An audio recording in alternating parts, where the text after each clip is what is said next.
Quero convidá-los nesse momento a abrir a Bíblia no Evangelho de João.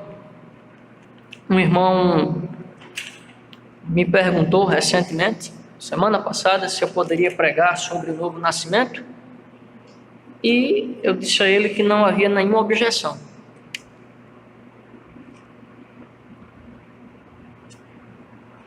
E hoje nós vamos falar um pouco sobre a experiência extraordinária que é o novo nascimento. Abra sua Bíblia em João. Evangelho de João, capítulo 3. Nós não vamos ler toda a perícope que vamos expor. Vamos apenas ler o verso 1. Ao término, nós teremos lido toda a perícope, do verso 1 ao 16. Diz assim, João, capítulo 3. Havia entre os fariseus um homem chamado Nicodemos, um dos principais dos judeus. Vamos orar? Senhor, mais uma vez estamos nós aqui para pedir a Tua orientação e a Tua direção, para que no abrir da nossa boca apenas o Evangelho seja proclamado. Tem misericórdia de nós, nos ajuda e fale conosco, em nome de Jesus. Amém. O Novo Testamento, ele tem 4 evangelhos: Mateus, Marcos, Lucas e João. E desses 4 evangelhos, dizem os estudiosos que o evangelho de Marcos foi o primeiro. E o mais tardio, aquele que por último foi escrito, foi justamente o evangelho que nós lemos.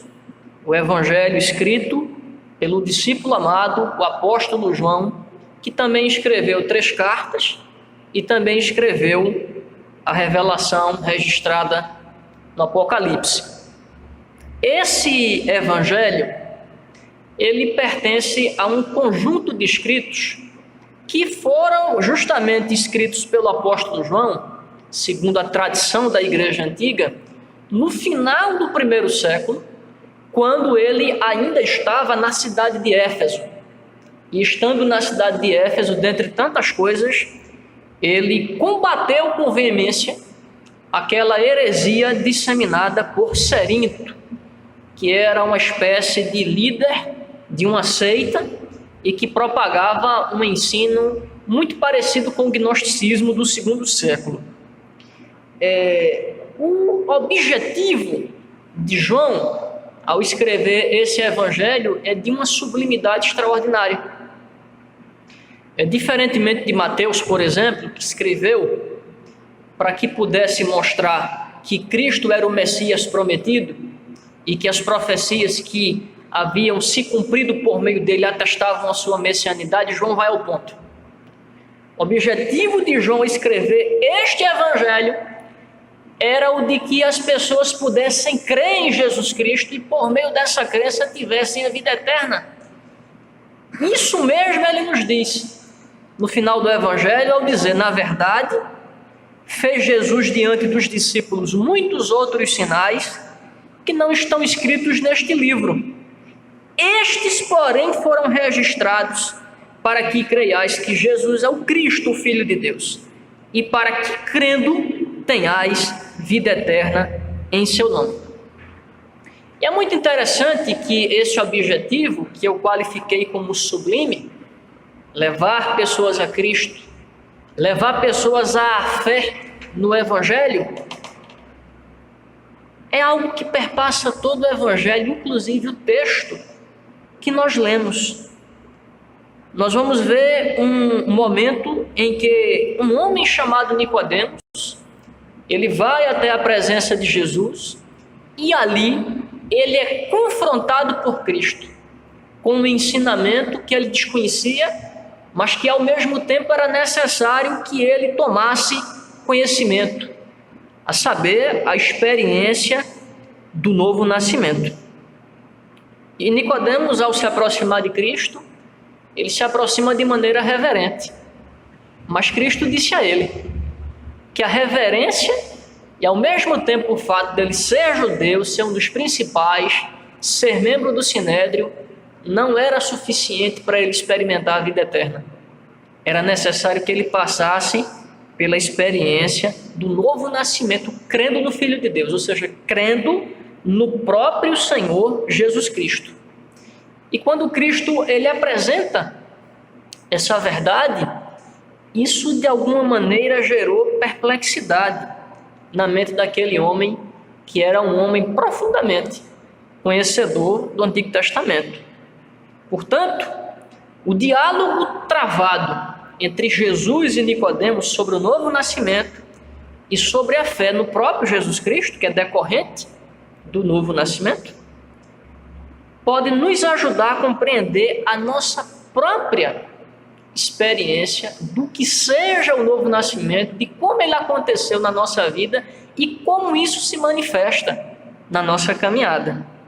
Por isso eu quero convidá-los a refletir comigo sobre o novo nascimento e suas implicações.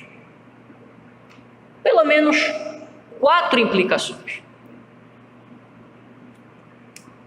A primeira implicação do novo nascimento é que ele é um ato de Deus em nós. Acompanhe comigo a leitura do verso 1 ao verso 3. Havia entre os fariseus um homem chamado Nicodemos, um dos principais dos judeus. Este, de noite, foi ter com Jesus e lhe disse: Rabi, sabemos que és mestre vindo da parte de Deus, porque ninguém pode fazer estes sinais que tu fazes se Deus não estiver com ele.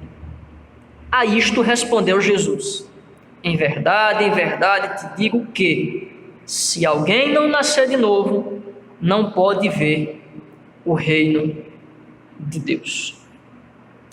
A narrativa, ela inicia nos fornecendo um dado interessante. Nicodemos, ele vai ter com Jesus ao anoitecer, e é curioso porque as pessoas que afluíam a Cristo eram pessoas simples, pessoas iletradas, pessoas incultas, pessoas que habitavam, se nós podemos dizer, a periferia daquela localidade, mas não os grandes líderes religiosos. E Nicodemos, ele vai até o encontro de Cristo para dialogar com ele. E muitas hipóteses têm sido levantadas do porquê dele ter ido à noite. Mas eu concordo com o professor Donald Carson, quando ele diz que a noite escura da alma de Nicodemos era mais tenebrosa que o anoitecer galileu. Mas nós não podemos deixar de lado o fato de que ele se aproxima e ali certamente a graça divina já estava trabalhando no seu coração e na sua percepção a messianidade de Cristo. Porque ele se apresenta diante de Cristo e diz assim: Rabi, que quer dizer mestre, bem sabemos que tu és vindo da parte de Deus. Por quê? Porque ele disse que os sinais que Cristo realizava, apenas uma pessoa provinda de Deus poderia realizar. Para a sua surpresa, Cristo, ele lhe dirige uma palavra que ele não compreendeu. Ou seja, Cristo, ele disse: Nicodemos, em verdade te digo, necessário te é nascer de novo. E ao fazê-lo, o fez em termos que retiram do homem a mínima possibilidade de efetuar em si isso que nós podemos chamar de novo nascimento. E Nicodemos, que era um homem versado na lei, ao ouvir aquela mensagem, a sua atitude, como nós dissemos, foi uma atitude de perplexidade. Mas eu quero chamar a atenção dos irmãos para o Cristo atrela, a experiência do novo nascimento ao reino de Deus. Ou seja, quem está no reino, quem é súdito do reino, quem foi chamado para compor o reino, esse passou pela experiência do novo nascimento E essa experiência não é um processo. Ela é um ato operado por Deus nas nossas vidas. Isso fica claro, irmãos, pela expressão que Cristo utiliza. São duas palavrinhas gregas que em nossa língua foram traduzidas como nascer de novo. Essa expressão, ela pode ser traduzida como nascer do alto ou nascer de cima, o que aponta para Deus como a origem e fonte do novo nascimento. Então, quando nós falamos do novo nascimento, e novo nascimento é sinônimo de regeneração, muitas pessoas dizem assim: fulano é uma pessoa regenerada porque vira um processo se desenvolver. Mas o novo nascimento não é um processo, ele é um ato. Ele é um ato sobrenatural. Ele é um ato que brota tão somente da vontade de Deus, da sua soberania e da sua ação sobre nós. E é muito importante que nós, ao falarmos do nascer de novo como um ato, nós prestemos atenção a esse verbo. Esse verbo nascer, ele está num tempo que descreve uma ação acabada, concluída, que não se repete, que não torna a acontecer. Ao mesmo tempo, o verbo está numa voz que indica que nós sofremos essa ação da parte de Deus. Não é uma ação que nós tomamos, é uma ação que Ele soberanamente exerce em nós. E o modo descreve justamente algo que de fato vai acontecer, que tem concretude. Então, nós poderíamos naturalmente traduzir a expressão nascer de novo, ou seja, a expressão aquele que não nascer de novo não pode ver o reino de Deus, como não nascendo de uma vez por todas, ou não nascendo plenamente para Deus ou de Deus, não pode ver o reino de Deus. É isso que o verbo literalmente quer dizer. É um nascimento, um novo nascimento que acontece definitivamente. Há muitos anos eu tenho visto e ouvido algumas pregações à luz da Bíblia equivocadas sobre como nascer de novo. 5 passos para o novo nascimento, 3 passos para o novo nascimento, 4 passos para o novo nascimento. Não existem passos para o novo nascimento. O novo nascimento, ele é o resultado de uma ação divina. Ele é o resultado da vontade soberana de Deus agindo sobre as nossas vidas. E à luz do texto de João, do Evangelho de João, capítulo 3, tal possibilidade de acontecer, ou seja, o novo nascimento, escapa ao nosso desejo ou a mínima possibilidade de que possamos gerar para nós mesmos esse novo nascimento. Então, o dia, o local, o modo ou a pessoa que irá passar pela experiência do novo nascimento depende tão somente de Deus e dos seus desígnios. Veja que ele vai dizer aqui: se alguém não nascer de novo, não pode herdar o reino de Deus. O que nós aprendemos? Aprendemos que o novo nascimento, ele é um ato irrevogável, divino, por amor e misericórdia demonstrados a nós. Nós não merecemos, sabemos disso, somos sabedores dessa verdade, mas Deus, que é rico em misericórdia e graça, Ele envia Jesus Cristo. Nós podemos crer em Jesus Cristo por meio dessa ação soberana. Essa ação soberana gerará fé na nossa vida e nós viveremos para Deus. Passaremos então a ser parte do reino de Deus e Ele reinará nos nossos corações. Então, nós devemos agradecer a Deus por tamanha dádiva. Então, qual é a primeira implicação do novo nascimento? É que ele é um ato de Deus sobre nós. Segunda implicação é que o novo nascimento, ele muda a nossa condição em relação a Deus, em sentido espiritual. Está do verso 4 ao verso 6. Perguntou-lhe Nicodemos: como pode um homem nascer sendo velho? Pode porventura voltar ao ventre materno e nascer segunda vez? Respondeu Jesus: em verdade te digo, quem não nascer da água e do Espírito não pode entrar no reino de Deus.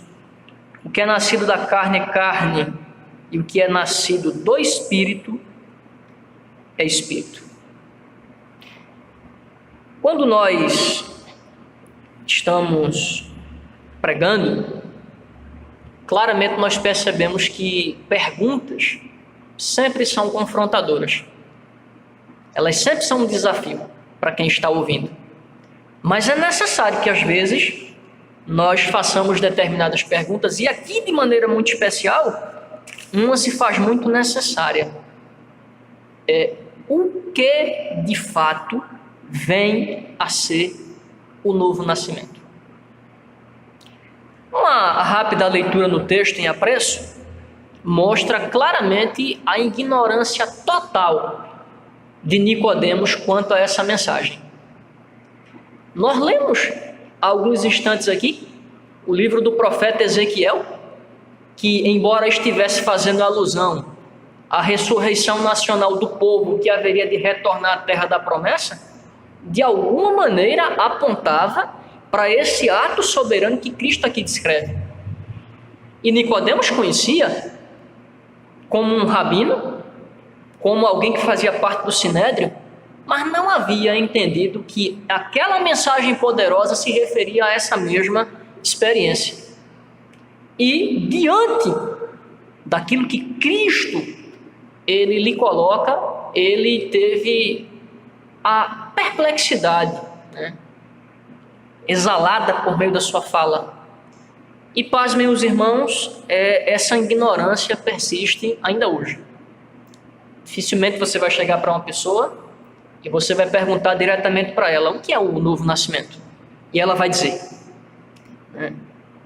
E vejam que Nicodemos, se ele não compartilhava, ele pelo menos traz à tona uma crença de algum grupo judeu da reencarnação.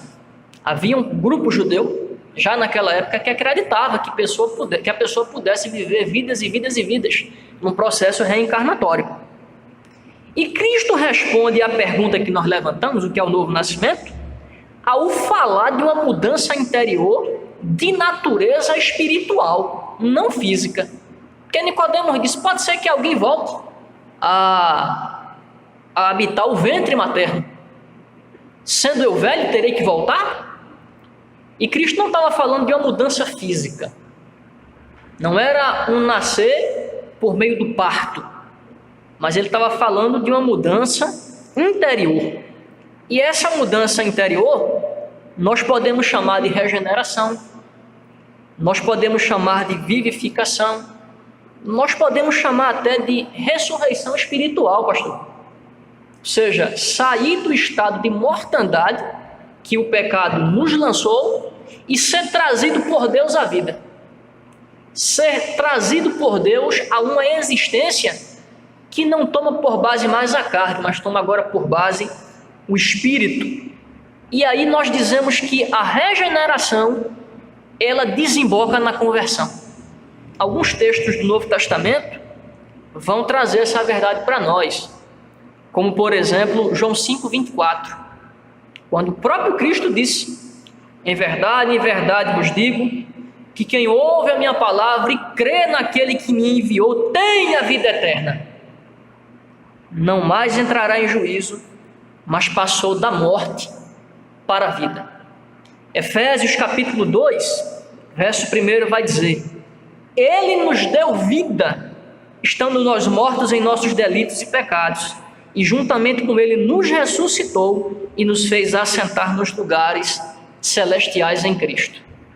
Em Apocalipse capítulo 20, versículo 6, ele vai falar dessa mesma experiência dizendo, bem-aventurado e santo é aquele que tem parte na primeira ressurreição, sobre esses a segunda morte não tem autoridade. Agora, merece uma atenção especial essa expressão que aparece no verso 5º, nascer da água e do Espírito. Alguns eruditos, inclusive o professor Hendrickson, o reverendo Hendrickson, ele vai dizer que aqui há duas coisas importantes a considerar. A primeira é a relação da água e do Espírito com o batismo. Ou seja, ele toma a água como um elemento que lava o exterior, certo? Assim como há uma lavagem interior. Paulo vai falar do lavar regenerador do Espírito, por meio da palavra, e ao mesmo tempo o batismo como um sinal externo. Ou seja, Cristo não está dizendo aqui que o batismo salva, mas ele está dizendo que o batismo exterioriza algo que aconteceu em mim. Da mesma forma que a água ela limpa o corpo, e da mesma forma que o batismo ele é uma declaração pública, ele é uma declaração pública daquilo que aconteceu dentro de mim. Então eu passo por um batismo espiritual dentro de mim, por uma mudança interior, pela implantação da nova vida em mim, e agora que eu vivo espiritualmente, vivo para Deus, eu agora tenho um anseio de tornar público que agora eu vivo para Deus. Por isso que eu tenho dito aqui na igreja, é muito estranho quando alguém diz que passou pelo novo nascimento, alguém foi convertido por Deus, mas essa pessoa diz assim: pastor, eu não tenho desejo de ser batizado. Repito, batismo não salva, mas ele é um sinal exterior daquilo que aconteceu no meu interior. Então, o novo nascimento, ele muda a minha natureza interior radicalmente e me faz agora viver uma vida à luz do que o Espírito de Deus ele lança para mim como proposta de vida. Veja que o verso 6 vai dizer: o que é nascido da carne é carne, e o que é nascido do Espírito é Espírito. Veja que o verso 8 vai corroborar mais uma vez. O vento sopra onde quer, ouves a sua voz, mas não sabe de onde vem nem para onde vai. Assim é todo o que é nascido do Espírito. Então o que a gente aprende aqui? Aprendemos que o novo nascimento é um ato que descreve uma passagem de estado de mortandade para um estado de vida espiritual. Nós éramos como aqueles ossos que não tinham vida, que a pele lhes faltava, os tendões lhe faltava, a carne lhe faltava e principalmente o espírito. Faltava a vida. Nós estávamos no mercado do pecado, na prateleira da vida, até que Cristo veio e por amor, misericórdia e graça, Ele envia o Espírito sobre nós e Ele gera em nós a nova vida, de sorte que nós podemos crer em Cristo e podemos agora ter vida eterna e paz com Deus. Então essa é a segunda implicação do novo nascimento. Ele muda a nossa condição espiritual. Terceira implicação do novo nascimento, ele é uma necessidade. O verso 7 diz: não te admires de eu te dizer, importa-vos nascer de novo. Não há como escapar a essa realidade. O novo nascimento, ele é uma necessidade. E ele é uma necessidade que ele tem dupla dimensão. Ele tem uma dimensão pessoal e ele tem uma dimensão coletiva. Pessoal porque ele acontece em mim. Coletiva porque ele acontece na vida de todos aqueles que haverão de ser chamados para compor a igreja do Senhor. Não existe a possibilidade de que um eleito, ele sendo eleito, ele seja salvo sem que passe primeiro pela experiência do novo nascimento. Existe uma discussão que eu particularmente não dou muita atenção a ela, que é a velha discussão sobre quem vem antes de quê, pastor? O reverendo Reinaldo até já falou sobre isso aqui, anteriormente. Mas a gente sabe de uma coisa, que a coisa começa no novo nascimento. A própria fé, ela é resultado do novo nascimento. Porque é Ele quem abre os olhos do nosso entendimento. É Ele quem abre os nossos olhos espirituais para a realidade de que nós precisamos de Deus. Nós temos fome de Deus. Nós precisamos que Deus venha a nós e que nos faça caminhar em direção a Ele. É Ele quem nos move a Ele. E isso só é possível. Essa percepção, essa consciência de que nós é quem precisamos dele, se nós tivermos a dádiva de sermos iluminados por Ele. E isso acontece por meio do novo nascimento. Então, havendo um novo nascimento, a ordem da salvação ela pode acontecer. Veja bem, quando eu digo que é uma realidade pessoal e coletiva, eu estou dizendo o seguinte: idade, etnia ou status social não importa. Quem vai decidir quem será alvo dessa experiência é Deus. Mas Ele pode ser quem Ele for.